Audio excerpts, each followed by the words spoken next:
Are tarot cards satanic? Is astrology satanic, or is it just fucking retarded? Because, like, there are so many people obsessed with astrology, and I feel like they obsess about it so they don't have to, like, actually work on themselves. You know, they could just be like, oh, well, Jupiter, blah, blah, blah, blah, blah, blah, blah, you know? I hate these people. I hate these people so much. Talking about, like, half the people I know. Okay. Yeah, but they do that, man. They do that. They put a lot of weight on certain things, and you know, maybe those things have some merit, but the kind of merit that they give them is a little heavy, you know? But, you know, I have this theory that people will bend over backwards and jump through hoops of fire to avoid having to actually, like, work on themselves. You know, that's why they, like, pay a therapist to do it for them, so they don't have to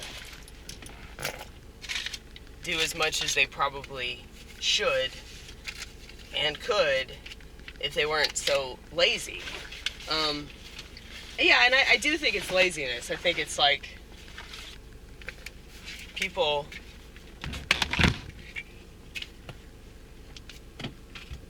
not finding that valuable, that self-analysis, and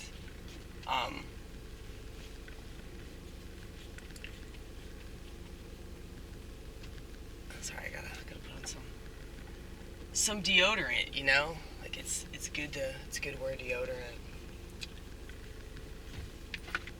You don't want your stench to, like, overpower the room. That's, like, the worst. I don't think that I have that issue, but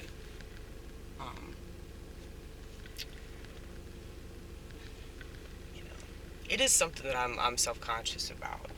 You know, smells. I don't care how other people smell, but I do care how I smell. I guess that's something I need to work on too. Maybe I should just, like, live in a trash can. I could do that. I could be like Oscar. Oscar's pretty cool. Oscar was probably the coolest character in Sesame Street, because I don't think he was gay. Like, it's like the one character that wasn't gay.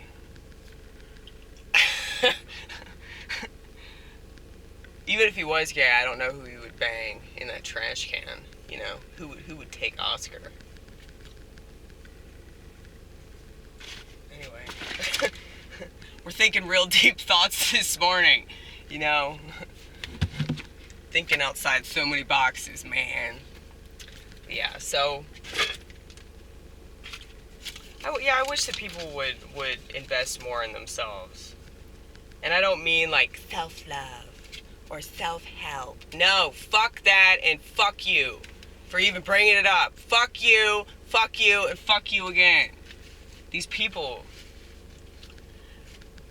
they don't realize that they have legs and a mouth, and they could just walk around and talk to God.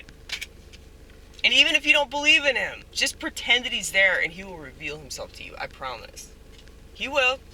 He will. He's God. He wants to be recognized. He wants you to come back to him and work for him. Okay? He doesn't want you working for this world. This world is run by his arch nemesis. Okay? So he wants you so bad. All you have to do is say, hey, man, show yourself to me. I guarantee you he will, in a way that only you understand.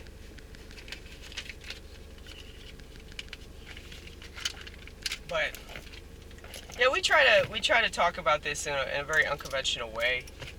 You know, that, look at my hair, you guys. It looks like I dyed it, but I didn't. I just didn't wash it, you know? Those are my beauty secrets. But yeah, like,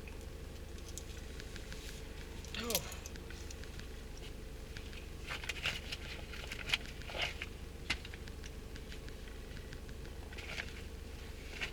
Where is my other cross? Here it is. Yeah, so I feel like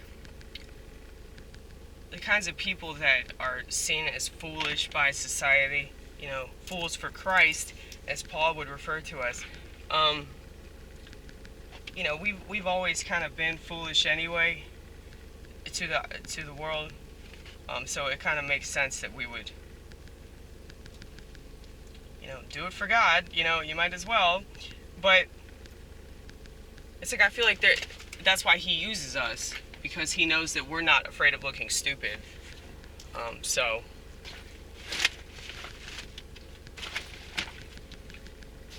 I'm just telling you, like, it doesn't matter what people think. Most of these people are so stupid, okay? So why would you care what stupid people think about you? Who cares if stupid people make a joke about you? They're going to tell that joke over and over and over again. If anything, you're going to inspire a really shitty joke that people are going to misuse and overuse, and it was never funny, but you inspired it, right? You inspired it, and they're going to talk about you for weeks because they don't have anything going for them. I say that's a compliment. That is a compliment of all compliments. For example, I am made fun of quite a bit in the Nashville comedy scene. And the reason why is because I'm smarter than everybody else and they're coping, okay? Now, I realized this recently that when people like pretend they're complimenting me, it's actually a backhanded insult. But I know that they're also jealous of me at the same time, because I'm not afraid of how I look, and I'm not afraid of them not liking my jokes, or them not laughing at me, or them being really confused the entire time I'm up there. I'm not afraid of that. That's kind of a comic's worst fear, is like the dead silence.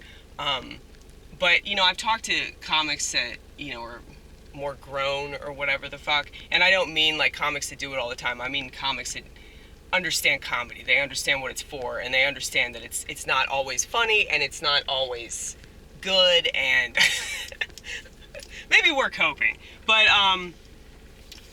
we learn how to appreciate these awkward silences and these long pauses of confusion. We learn how to appreciate that and not be afraid of that, or not be intimidated, or lose steam in our material and give up on ourselves. And I see that more than I don't see that, unfortunately. I feel like most people just, they don't have confidence in themselves. They have confidence in talking about their genitalia because, in case you haven't noticed, everybody's doing that. That's not just a trans thing. So I do need to bring that up. I think that's funny. It's a funny little take on the situation. But, so I'm obviously the funniest person if people make fun of me and people feel the need to point out that I'm either crazy or smarter or whatever. I mean, people do mention that, though, like, yeah, this crowd's just not ready for you. You're, like, too intense for them. And, like, comedians understand what I do, but, like, non-comedians and comedians that aren't comedians, but people that just think they're funny sometimes, that feel the need to pretend that they have talent, it's okay. I'm not knocking everybody. I'm just knocking some people. But I would never say that to them, and I would never, like, I don't know, try to discourage them in my set or anything like that. But I did mention that, dudes talk about their dicks because they don't have a ball sack attached. That's very, very true. It's very true. I wonder what the female take of that would be. Women talk about their vagina because they're never going to use their uterus.